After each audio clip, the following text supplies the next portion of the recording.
whenever Devin's ready, I'm ready. we'll start. When you hit the red button, I'll start. It's already started. Oh, great! You just have to edit this. I'm Brian Farkas. I'm here at Hawking College with a group of young equine farrier students, and we're talking about the Farrier-Friendly Readiness test, helping them out today, and we have our school horse here to help us to demonstrate a couple things. First thing we want to mention is a steering test. For our horse to be ready for the farrier, to be what I call farrier-friendly, we have to be able to steer our horse around. And all that really means we want to make sure that when we actually ask our horse to move, and we draw a line on the ground like we did a minute ago, and it's kind of already gone, but we'll put another line on the ground here. I want to make sure if I want his feet to straddle that line, that I move his hind end first. So, using a stick or a crop, not a whip, stick or a crop, right? Yes. I'm going to go ahead and ask him to step hindquarters first so he's on the line, and then I can move his front end in. So if I can get real particular with it, I might say, you know what, old Remy, I want you to straddle that line that you put on the ground. So notice when I want him to go forward, we're using something I call centered leading. I'm staying by the shoulder. When I want him to go forward, I use the stick, maybe a tap if he needs it.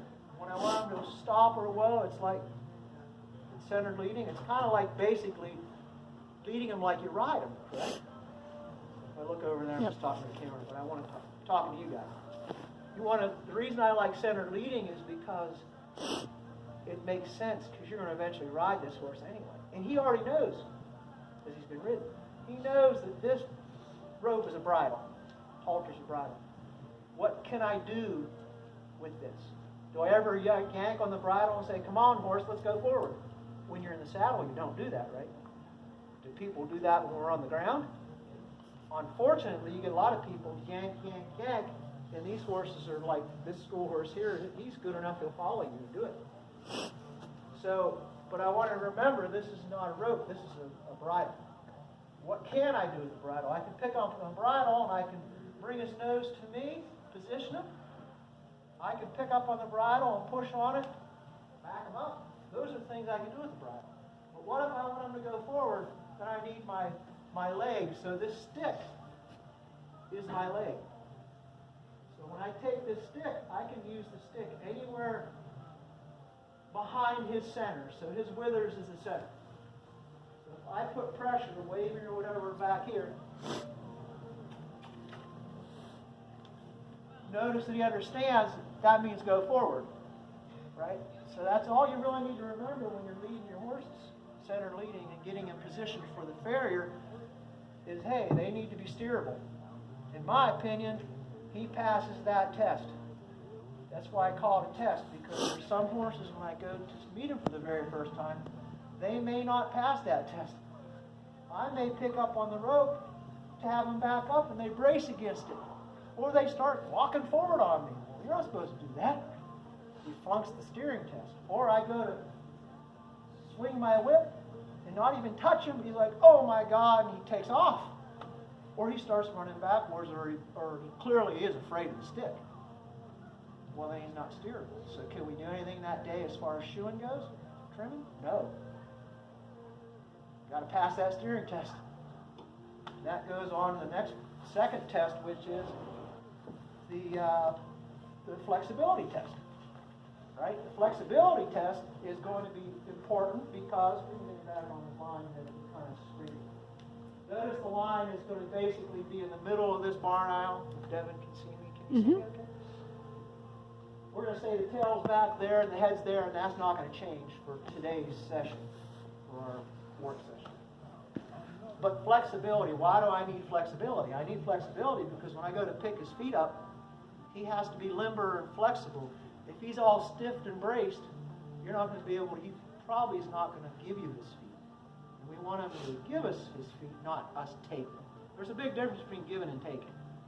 So, one of the things I'll test for is, can he just simply give me his nose? Can I just stand by his side and lightly inch his nose toward me? And I don't care if he moves his body, as long as he doesn't pull against the rope. Pretty natural for a horse to follow the bend, by the way. So I'm not too worried that he moved his body. What I don't want to happen is that I pick up on the rope and he starts pulling against it like he's playing tug of war. That means he's not passing the flexibility test. So on this side, think about it. I know he'll follow the bend, he'll give me his nose, he'll move back around. I don't even need to stick. So see how one helps the other? If he's flexible, he's steerable. If he's steerable, he's generally flexible. Right? The other part of the flexibility test is, and Devin has worked with you guys on this and your baby horses, is when I put downward pressure on this halter at the pole, I don't need to do all kinds of things like, here's a tree, come and find it, and I don't need to go yank, yank, yank. I mean, you might fiddle with that in the very, very beginning. But ultimately, all I should be able to do is take this halter with a little bit of nudging, hold and release, hold and release, hold and release, hold and release. Good boy. He's flexible. He passes that test very well. I knew he would. That's why he was our demonstrator today. Because somebody did their homework with him. So those are two important things. Why is it so important that I can get him flexible enough to have his head down? Because the lower his head is, the higher his hind feet can get. So I don't know if Devin can get this on camera, but if I'm the horse, you may need to scooch closer, Devin, unless you can see me. I can see him. But if I'm the horse, as I lower his head, it's easier for me to get my foot higher. And that's no different for our horse. The lower his head goes, the higher his hind feet can go. Everybody says, you're a tall boy. How can you shoe some of these small horses? I can't if they're not flexible. If we didn't work on flexibility, I'd be stuck with shoeing draft horses, and by God, that's a lot of work. So, thank goodness I can work on miniature horses too. Incidentally, the miniature horse is like one of the most flexible breeds. When you lower their head like that, I've had some miniature horses get their hind leg. Normally, his hind leg will kind of come to about here, you know. I get these miniature horses that somehow get it to where the top of their hoof is like breaking the plane of their haunches. It's amazing how high a miniature horse can get his hind leg, if he's flexible. So that's a flexibility test. The touch test. Touch test is going to be something you all call sacking out, right? I can take a stick or whatever, and I want to make sure I can rub them and touch them and all that stuff, in all areas. I'm using a stick. I'm doing the goosey spots. Guess what? Horse doesn't pass that test. I ain't showing them today. I ain't trimming them today. I'm recommending that people practice these things and or they hire a trainer to practice them. Because remember, this is all about Farrier-Friendly readiness. But Which he has left my house before over horses like that. What's that? I said, you've left my house before over horses like that. Well, but you're like, you need definitely to do your homework. I'll come back. Yeah. And so I tell Devin, hire your trainer. I am the trainer. I said, okay, girl, get to work. Yep. But anyway, wow. It's very simple things to do, right? Hey, some of them are training horses. We don't know how it's going to go. What's the next thing on this list? I'm trying to push along here a little bit, because you guys are going to be doing this today. Yep, which we've done that before too. That test is like my sound check. Because here's the thing you guys need to remember. It's just because a horse lets you rub and touch, it doesn't mean that they're going to necessarily be okay with the sound of things. So what's the sounds of things going to be? The sounds of things are going to be like nippers, clipping of nippers, and the metal if you're trying to shoe, the ting-ting of the hammer, yep, and clinchers and the metal sounds and scraping sounds. Some horses, that's a deal breaker.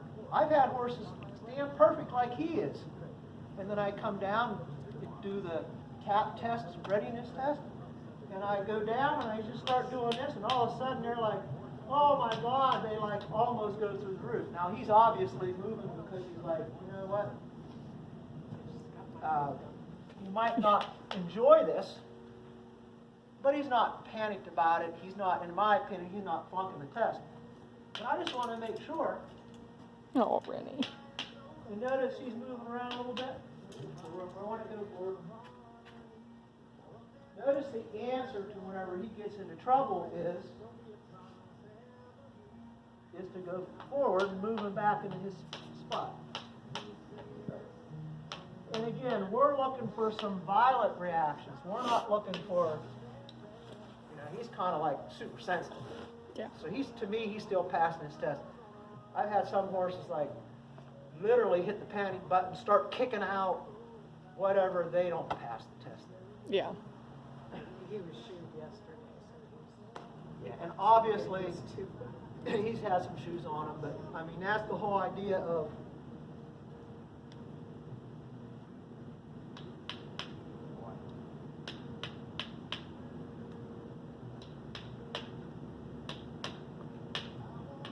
and you got to watch too. Yeah, a couple of times I may have accidentally hit his coronary band. He's going to move if you bump that. I'm just talking about hitting the hoof capsule itself. But the other thing to help some of these horses too is just as you can get them to lower their head a little bit, that helps. But he's doing a fairly good job. But you know what? If you wanted him to be really, really even better than what he just did, you can practice that. You can practice it to the point where he's like, oh, this is no big deal. Here's the thing I tell people. Practice something that you want to do to your horse until it's so boring. And the horse looks at you and goes, you know what, this is so boring. And then guess what? Bingo, you have arrived. If it is so boring that you think it's boring and your horse looks at you and the horse is like, this is so boring, then you know you've arrived. So, okay, so that's the tap test. So the very last test should be what? The three-legged? That's where I need a volunteer. Who wants to be my horse handler? Carter. Or Chris. Yeah. Chris is already on her way. No one was moving. I was. Okay, so Slowly. three-legged balance. It's really not about picking up the horse's feet, right? It's about being able to position the horse so that a foot is light. So here's a simple thing. And you're Chris. So Chris, all I'm going to have you do is, let's say I want to pick up the left front foot. All I want you to do is either step the horse forward or back, you've got choices, to where the left front foot is clearly lighter than the others. So there's really no wrong answer here either. So you're going to keep fiddling forward and back until that foot looks lighter than the others.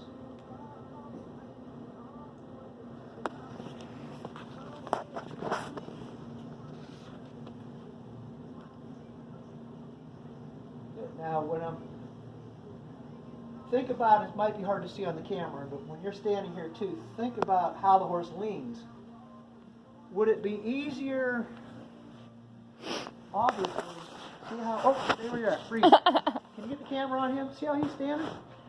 Obviously, the foot that's firm on the ground, flat on the ground is light. This one is weird. Heavy, and the one that's tipped on the toes of the ground is lighter. And look at her. See how she's standing? You can tell, right? So one of the things you need to do is for the horse, you need to be able to look at the horse and say to yourself, how's he leaning, right?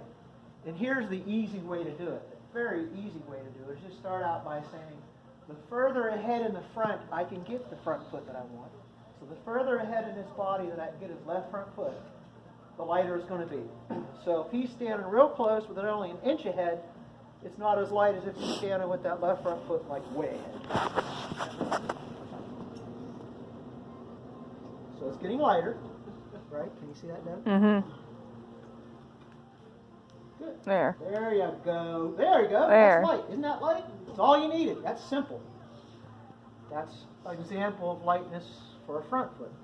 How about lightness for a back foot? So take that philosophy. So in the front end, the further ahead in the front his foot is, the lighter it is. What do you think about the hind end?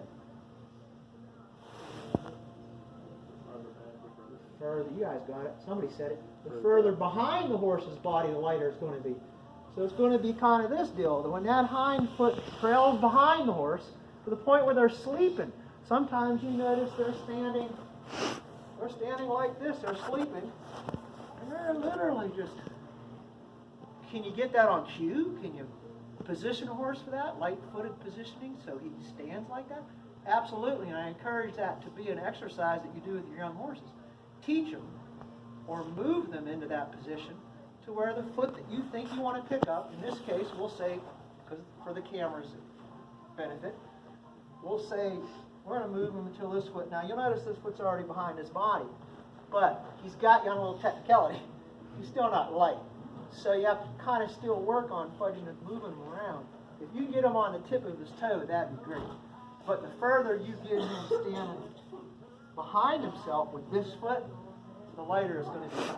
And the first time that you think that he's light, when he gets light, the best thing to do then would be to lower his head a little bit. That also helps. There it is. I'll lower his head. He's starting to rock off this foot a little bit. As she lowered his head, this foot got lighter. And you probably can't see it, but there's a little bit of daylight between the foot there and the ground. But if you don't think that's good enough, keep working it. Keep working it because it's an exercise that you can do. Is it a boring exercise? Yeah, guess what? It's so simple for the horse to do. And it's something you wouldn't want to do when the horse is all like raring to go. Work on your other high energy exercises and your turnout exercises and do all that. These exercises are what I call cool down exercises. You don't want a horse that's all hopped up and ready to go because that's part of the prerequisites, right? They need to be like been out and ready to chill. When your horse is ready to chill, then you can work on this for hours. When I'm grooming my horses at the house, I've got 2 horses at the house and I drive my wife crazy. Because she goes, "What are you doing now? You're just supposed to brush the horse." I said, "I know, but I just don't want to knock the mud off the horse. I want this to be a positive, like, I want us to get little pennies in the bank here because I don't see my horses enough. My one mare at the house, I hardly ever see her enough. Like the plumber's leaky sink. But when I do, I like to do quality time. So I'm thinking, when I'm standing here scratching or scraping the mud off, I've also got the rope on her. I also have a stick German style like Chris has. And I'm playing around. And then I'm thinking, you know what? While I'm doing this, I'm going to get this hind foot light. So I'm playing around. Good boy. Right there. Good job. See how, I don't know if you got that on camera, but see how he kind of dwelled, that foot kind of like lingered in the air for a split second? Good boy. And then what I do is when he gets to where I want him to be position-wise, when he's light, as light as I want him to be, then I'll start scratching and rubbing on him again, or I just might scratch and rub for a while and then say, you know what, I'm going to take a few minutes out. There you go. Good boy. See how that's getting lighter now? Good boy. Good for you. So then I would be like, you know, so you can do this while you're brushing and stuff or braiding his mane or whatever you're doing. It's one of those multitasking things that are good to do. So, and look what he's doing there now. Now, that was the smart part. Here's the dumb part. Anybody can reach down and pick up a foot. Notice I don't need to teach you to do that, do I? All I needed to teach you is the readiness steps.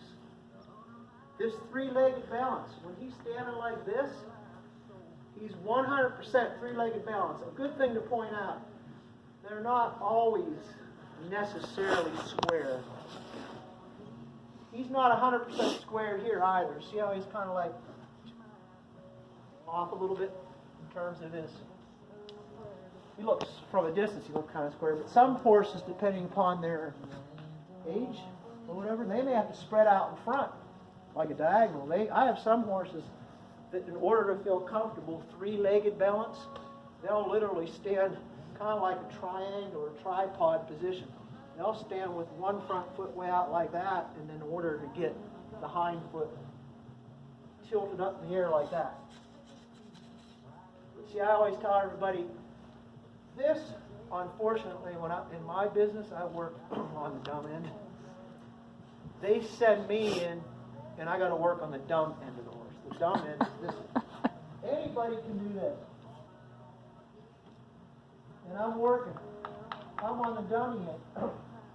My horse owner, Chris, that was helping me, She's on the smart end, because everything happens up here. His nose is connected to his toes. Quite frankly, his nose is connected to anything that I say it is, if I practice it and train for it. It's all about connection. His nose is connected to whatever I choose it to be connected to. In this case, as a farrier, probably the best place to end it would be, I always want his nose connected to his toes in order for him to be a light-footed horse that I don't need to stress on, I don't need to yank and tug. If he gets stuck, the answer isn't push, shove, shove. The answer is, Chris, horse owner, will you please step him forward or step him back, get him light-footed again, and then I'll go again, because guess what? That saves my back.